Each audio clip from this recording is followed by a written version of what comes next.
everyone, and welcome back to the Izzy and Alex Show. It's been a little while, but we're back with a very special episode. So you should all know by now, The Traitors. If you've not watched it yet, go and watch it. You will be sat there for your whole day binge watching it because it's addictive. You'll be hooked. But today we've got an absolute legend from The Traitors. It's the traitor himself. It's Wilfred. Hello, Wilfred. Hello. How are you doing? I'm good. I'm good. Like it's weird because like people go that the traitor. I'm like there was three others, but then everyone's like, yeah, but you backstabbed all of them. It's like, oh my god.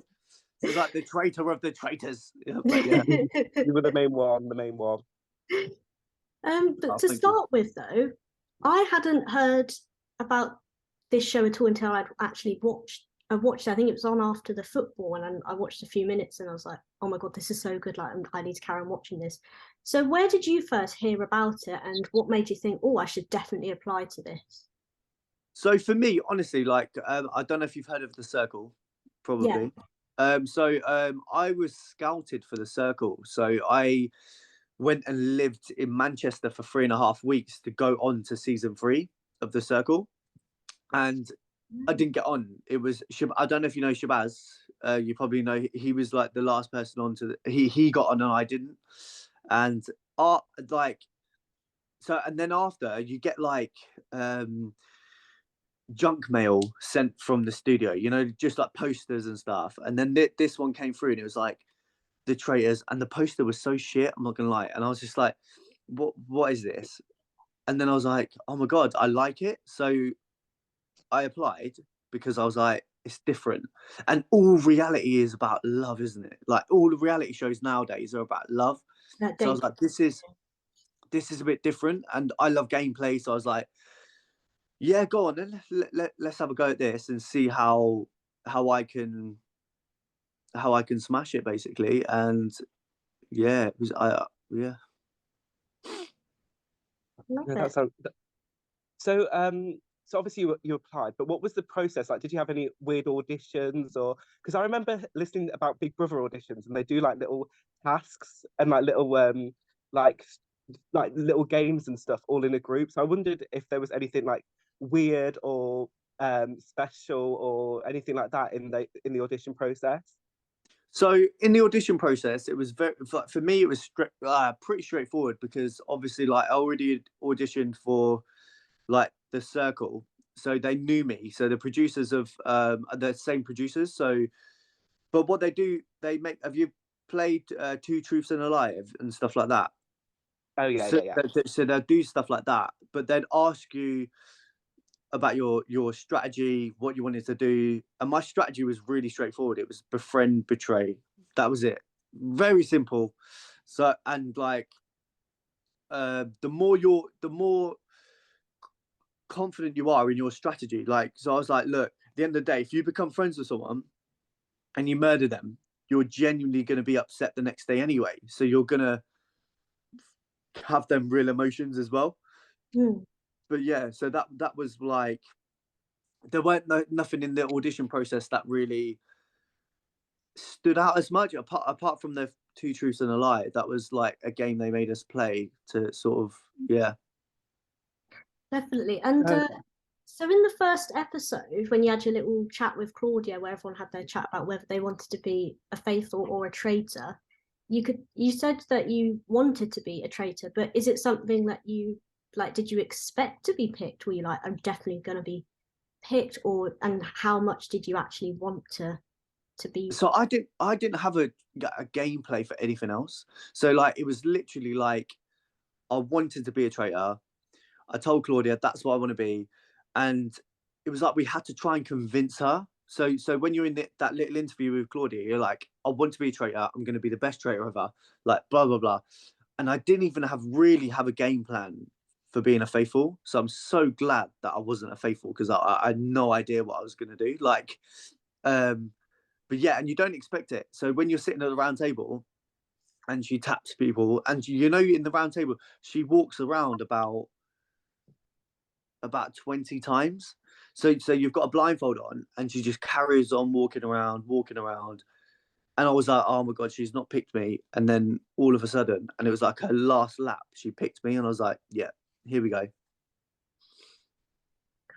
Oh, that's so exciting. I couldn't imagine like getting that tap on the shoulder. It must have been so exciting and everything. So obviously you got picked as a traitor.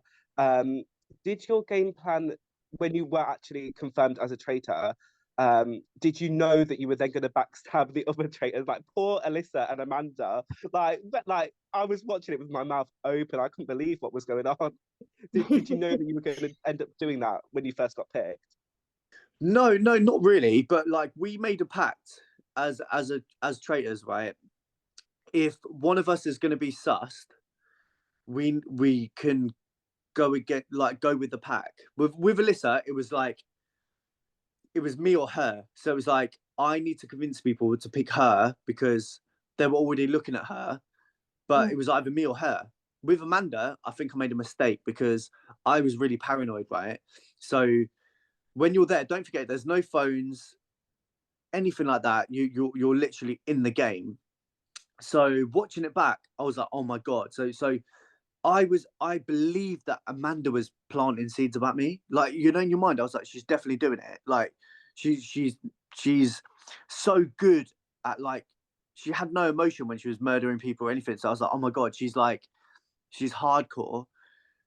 And then when I planted the seed about Amanda, and then when I watch it back, and I'm like, yeah, she's doing it, and she didn't. She was protecting me. I felt so bad. I was like, oh my God, what am I doing? Like, but at the end of the day, it's like, you know, the Dutch version. I don't know if you've seen the Dutch version. I haven't seen the Dutch version. All I know is that they did a split or steal at the end.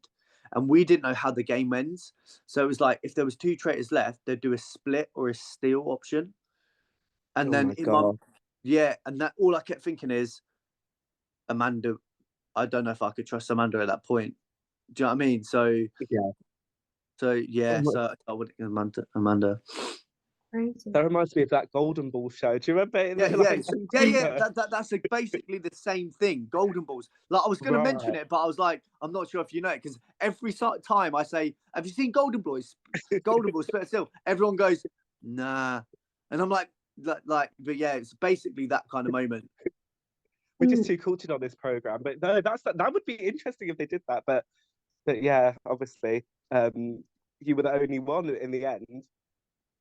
So in terms of like the people that you had to murder, in terms of like making that decision, like a lot of them obviously were your friends. Did you kind of go in thinking, oh, I need to only murder these people, or was it kind of like quite a spontaneous decision? Nah. When it came to the night, did you have to think about it, or did you think, right, I think I definitely need to murder this person? Do you know what? Anybody that's intelligent, bye-bye. Like that's what anybody who was really intelligent needed to die quick.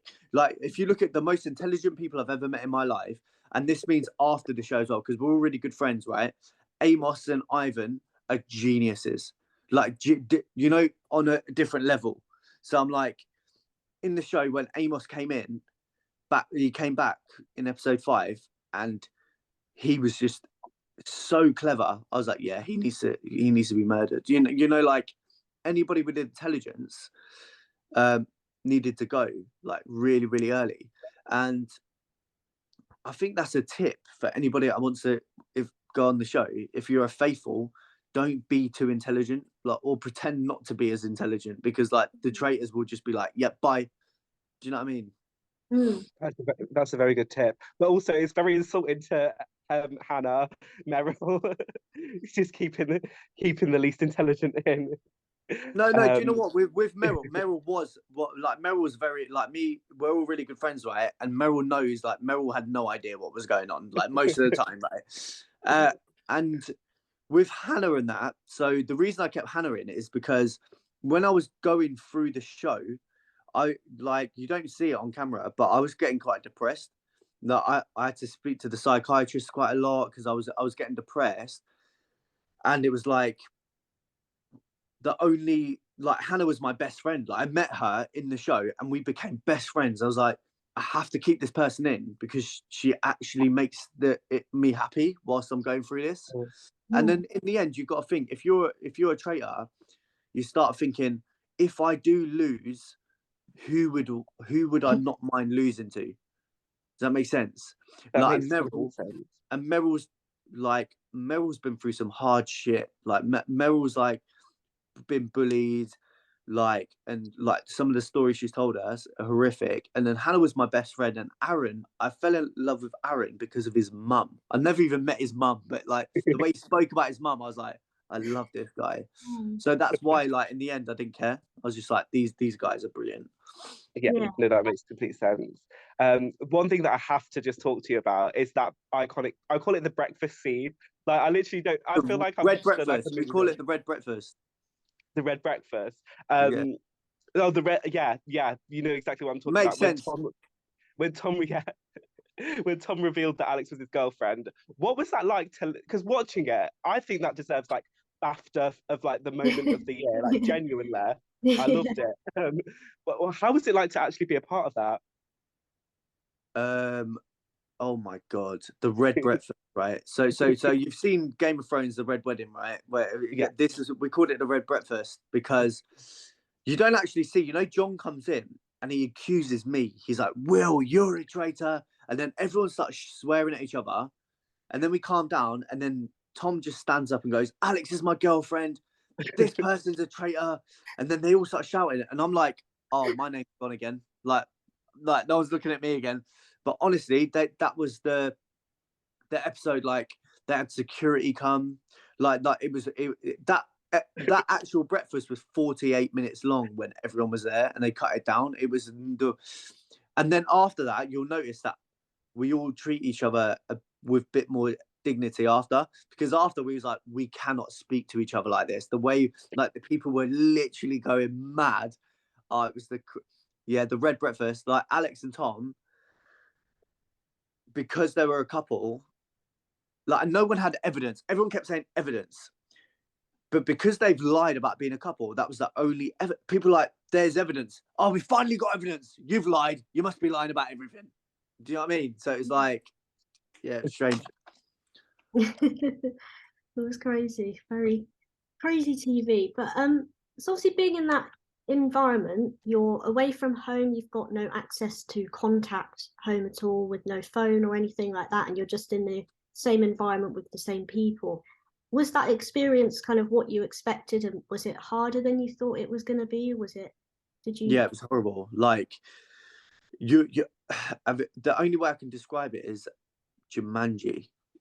Like, do you know what I mean? Like, you're in a game, you're actually physically in a game, you have no contact with the outside world. So I couldn't even, like, it was my birthday actually in the show.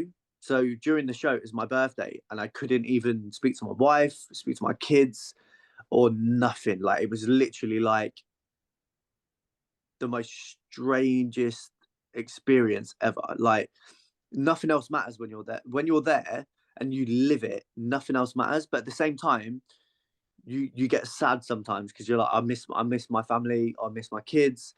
And yeah, it was hard. Like, I remember I was in the car on the way home in the evening, and I said to the driver, I was like, look, mate, I'll give you £100 if you drop me off and let me just walk around Morrison's for an hour. Like, do you know what I mean? Like, that's how that was like, I'll give you £100 if you let me just walk around Morrison's. And he was like, no, straight back to your lodgings. I was like, oh.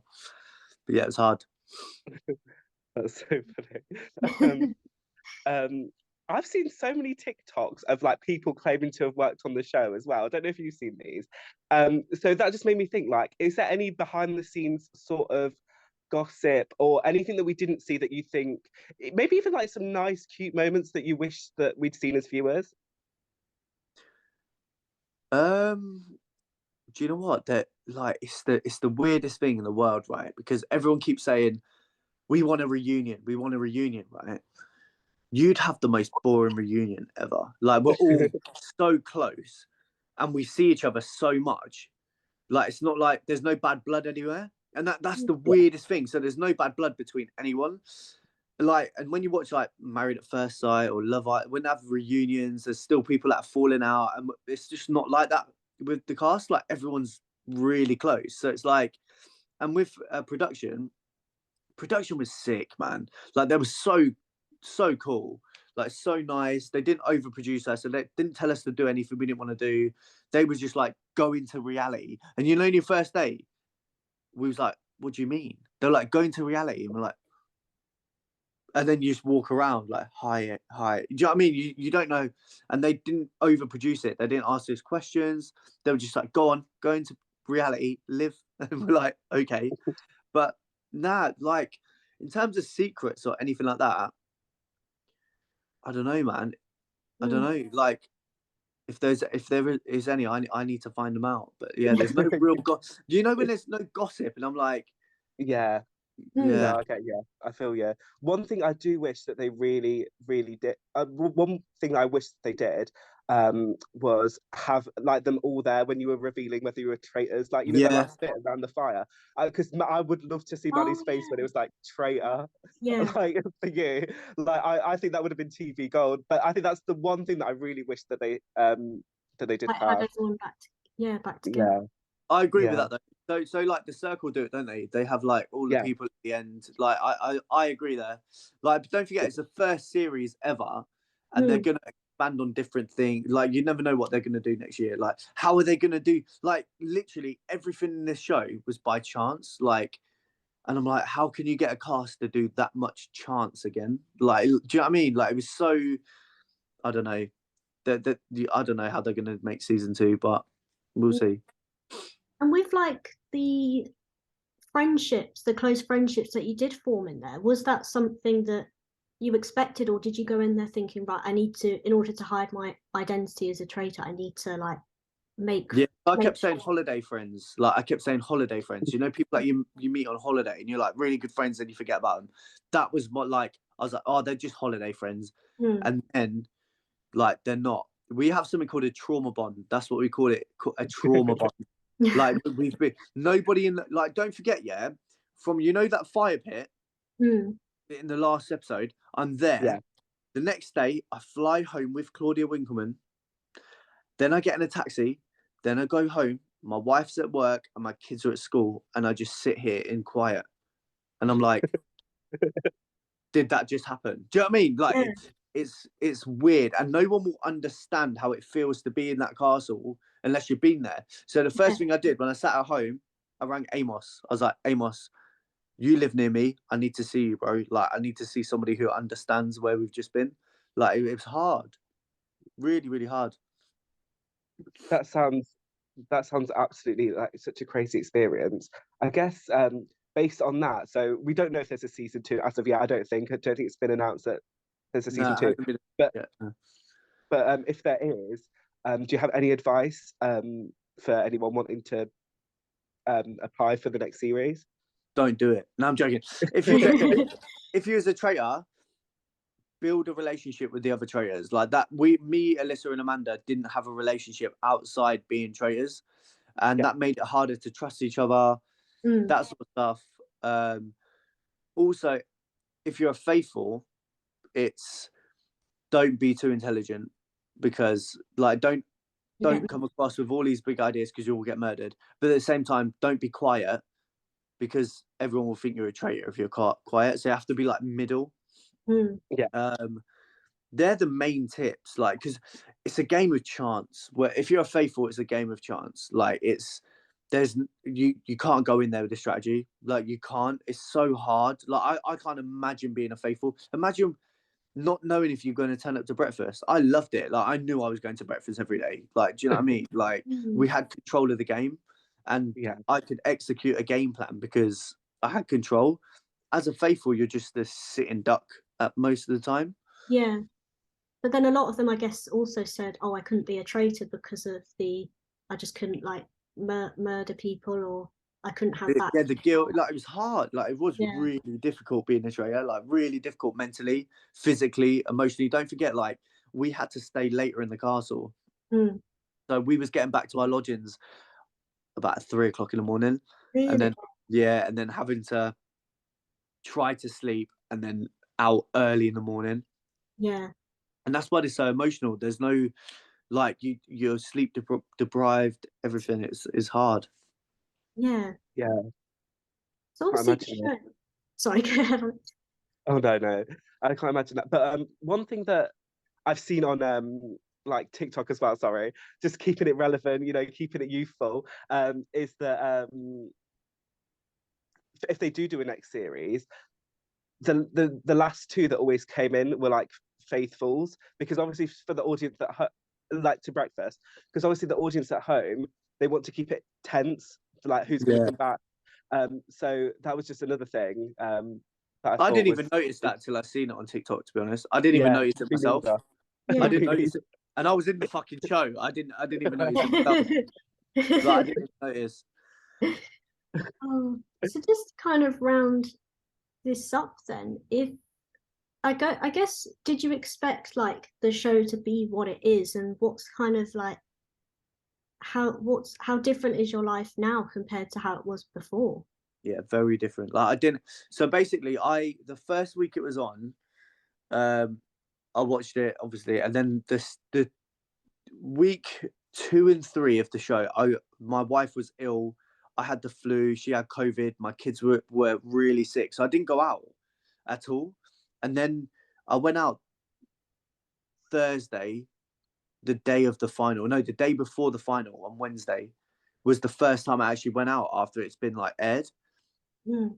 Everyone went nuts. Like people coming up to me for photos, and I'm just like, oh my god, it's bigger than what I thought. Like, do you know what I mean? Because I've been at home the whole time, and I was just like, this is ridiculous. Like, I didn't expect it to get like a cult following. Like even yesterday, like last night, I went out with Hannah for some drink. We did some podcasts in London Bridge, and then we literally, people were just going nuts, and I was just like, oh my god, like it's strange. And my life's changed, but I still have a normal job. I work from home. I still have a normal job. I've got some other opportunities that I can't really talk about at the moment, but like it's opened up so many avenues that probably wouldn't have been there. So yeah, it was a really, really good thing. Oh, that's amazing. One last thing from me. I just wanted to know, what was Claudia Winkleman like? Like, she's my icon. Like, obviously you spent so much time with her. Like, what was she like? She is literally the funniest. Like she's so witty, and they don't show it enough in life. Like, you know, Yeah. like swears loads. And you know when you meet a celebrity and then they swear loads, you're like, yeah, she's real. Do you know what I mean? Like she's a real person. Yeah. Like I go, I love your outfit. She go, I fucking hate you. You can have it. Do you know what I mean? Like she's so funny. Like one of the funniest people. And like, because I was in the show like all 12 episodes, so we spent so much time with her, and yeah, she became like a friend. Like, you know, like I can DM her on Instagram and she'll reply. Like it's weird. Like you know what I mean? It's so strange having someone like that who's a national treasure, and I can literally message her and she'll message me back. It's the weirdest thing ever. Like You could tell she she's like amazing. cared about everyone as well that was on the show. Yeah, way she like, genuinely cares. She cares, well. Like she really does. Like, you know that episode when I got rid of Amanda, right? And she came in, she went, why did you do that? And I just felt so shit. And then like I cried, and she just gave me a cuddle, and she was like, Will, that like it's a game. Like yeah, and she reassured me so much. Like, come on, like it's fine. Like she's so nice. Really, really nice. Oh, that's so nice to hear, because like she seems nice, but you know sometimes it's like, oh, maybe like behind the scenes she's not. So it's nice to hear that, definitely. Yeah, I've heard that about celebs before, when they look really nice on TV and they're a dick. But like, if anything, she's funnier off camera. Like she's even more engaging when she's not on camera. It's so weird, but yeah, she's amazing. Oh, that's good to hear. Well, brilliant. Well, thank you so much for joining us today. It's all right. I've enjoyed it. It's been a pleasure, but make sure you follow and subscribe and all the stuff, and share the podcast if you're listening right now. But thank you so much, Will, and we will see you very soon. Yeah, thanks guys. It was nice to see you. Nice to meet you. Nice to meet you too. Thanks. Thanks, mate. Bye.